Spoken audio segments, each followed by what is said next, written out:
Hi, it's Billy Dunlap with GoLaurens.com and GoClinton.com. Welcome to week 2 of the Laurens County Football Show, coming to you from historic Wilder Stadium on the campus of Clinton Middle School, where on Friday night, the Clinton Red Devils will host the Greer Yellow Jackets in their home opener right here at 7:30. Now, let's talk about week 1. We had a great cross-county rivalry game between Laurens and Clinton. It was a classic Laurens-Clinton game. Both teams ran the ball successfully, got after each other. Good sportsmanship on both sides. Congratulations to Coach Liner and Coach Webb. They've got a great group of student athletes and looking forward to a successful 2017. Now, the Laurens Academy Crusaders suffered their first loss of the season, 58-20 at Holly Hill Academy, but we'll look forward to seeing what Coach Todd Kirk has coming this week for the Laurens Academy Crusaders. Now, this week, weather may be a problem. They're looking for a 90% chance of rain on Thursday and Friday. Not sure about the Laurens game and the Clinton game, but we know already Laurens Academy has moved their game against Wardlaw, which is a home game at Todd Kirk Field. That game will be played on Thursday night at 5 p.m. at Laurens Academy.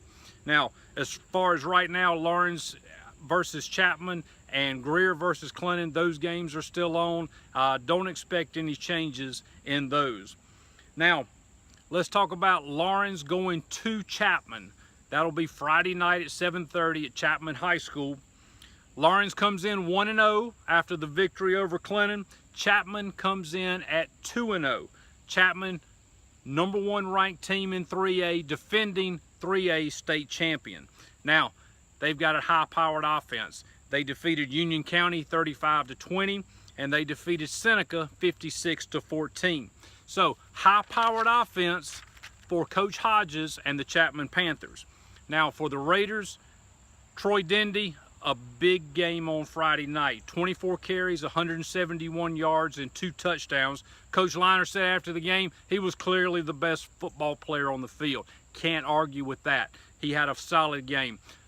Sophomore quarterback Ryan Campbell, 12 for 15 for 138 yards. He did enough to balance the offense for the Raiders. The Raiders are going to look to run the ball, but they need Ryan to be able to complete passes down the field to balance that offense. Now, defensively, linebacker Dwayne Martin had a solid game. He was the team's player of the week on defense, and then defensive back Braylon Williams in on just about every tackle all over the field. Now, talked about Chapman, high-powered offense. Running back DJ Twitty, he's a big back. So far, he's rushed for 4,000 yards in his career at Chapman. Quarterback Colton Bailey has thrown for 7,000 yards in his career at Chapman. Last week against Union County, Colton Bailey had 8 touchdowns. That's right, 8 touchdowns. He threw for 6 and he ran for 2, so a big game for Colton Bailey. Now, got 2 big receivers. Patrick Fongsat had 2 touchdowns last week, and then Appalachian State commit Richard Tucker had 3 touchdowns. So, the Raiders have got to get pressure on the quarterback for them to be successful on defense. Bailey's going to throw the ball all over the field. The Raiders have got to get pressure, and the Raiders have got to be able to run the ball. They got to be able to control the clock to keep that Chapman offense off the field. Defensive backs for Laurens, they're going to be challenged. This is going to be probably their biggest challenge of the season. They got to get after those wide receivers, and hopefully we're looking for a big game from the Raiders on Friday night. Now, Clinton going to host Greer. Greer, one of the top teams in 4A. They're currently ranked #8. They come in with a record of 1-1. Now, they have a brutal pre-region schedule. They defeated Westside 42-14, first game of the year. Westside at that time was a top 10 team in 5A. They lost to Burns last week 42-7. Burns, one of the top teams in 5A. So Greer stepping up in their first 2 games to 5A. Like I said, a brutal pre-region schedule. Now, the Yellow Jackets are led by quarterback Trey Houston, but they got a pair of running backs that are dynamic. Dre Williams and Quay White. Quay White is a Georgia State commit, so look for them. This is going to be a game where both teams are going to want to run the ball. Typical Clinton-Greer matchup. Now, Clinton is going to try to run the ball. Chris Holmes, a big game last week, 124 yards. Mark Wise, a big game as well, 73 yards. That duo is going to pound the rock for the Red Devils. The Red Devils are going to have to balance it with a few passes. Connor Richardson did a good job last week, kind of lulling the Raiders to sleep with a handoff here and a handoff there, and then he had the couple of touchdown passes across the middle. Dawson Green continues to be his top target. Zay Bennett also had a touchdown reception last week. Defensively, Vilo Boyd, he is a big hitter. He brings the wood every single time. He had some big hits against Laurens. Look for him to have a solid game against Greer on Friday night. Now moving over to the Crusaders again. Thursday night, 5 o'clock at Todd Kirk Field. They moved the game because of the possibility of inclement weather.